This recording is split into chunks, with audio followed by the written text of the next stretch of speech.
Hello, bienvenue sur ma chaîne. Je suis Christian Seri, agent immobilier ici à Dallas, dans l'État du Texas. Nous sommes à ma rubrique Ma question immobilière. C'est une rubrique que j'entretiens chaque semaine où nous parlons d'éducation immobilière. On apporte des réponses, on traite de certaines questions bien spécifiques. L'immobilier aux États-Unis, ça peut être assez complexe. Et puis, souvent, on ne comprend pas trop. Donc, c'est pour ça aussi que je la fais en français. Je vais aussi la faire en anglais pour pouvoir apporter des réponses ou des éléments de réponse à une grande partie des personnes qui sont intéressées par l'immobilier, principalement ici aux États-Unis. Donc voilà. Donc si vous connaissez des personnes qui déménagent très bientôt ici dans le Texas, ou des personnes même qui cherchent à vendre leurs biens, n'hésitez pas à me contacter. Je serai même très ravi d'apporter mon expertise et mon aide. Donc voilà, aujourd'hui, à cette rubrique, nous allons parler quels sont les trois coûts ou les trois frais que nous devons prévoir, voilà, avant d'acheter. C'est-à-dire que dans le processus d'acquérir un bien, il y a certains frais qu'il faut mettre de côté, qui n'ont rien à voir avec l'apport personnel, ce qu'on appelle le down payment, qui n'ont rien à voir. Donc, je vais aborder ces trois frais-là, ces coûts qui sont importants, non négligeables, pour lesquels on peut se dire, ah, j'avais pas prévu ça, ah, j'avais pas prévu ça. Donc voilà, donc c'est pourquoi j'en parle, pour que si dans les prochains mois, dans les prochaines années, vous avez ce projet-là, vous avez ça en tête. Donc le premier, on l'appelle the earnest money.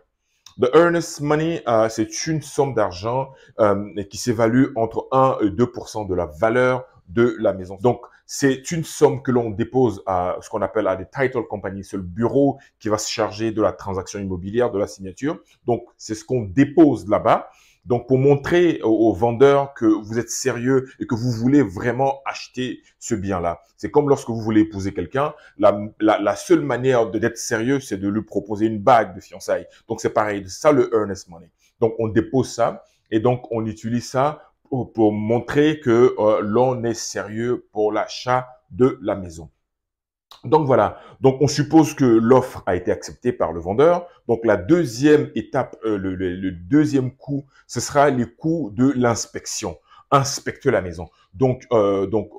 En relation avec une maison d'inspection, on paye, ça sera entre 350 à 600, 700 dollars pour l'inspection. Donc l'inspecteur, il vient, il va inspecter la maison de fond en comble, de haut en bas, de l'extérieur comme de l'intérieur, et déceler, on va dire, les vices cachés de la maison, que ce soit l'électricité, la tuyauterie, le toit, et la fondation, des éléments très très importants sur cette maison-là. Pour donner plus d'éléments, j'allais dire, à l'acheteur, pour qu'il sache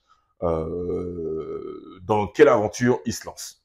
Et donc voilà. Et donc la dernière étape, sinon les troisièmes frais, le troisième coût, ce sera le coût de ce qu'on appelle de appraisal.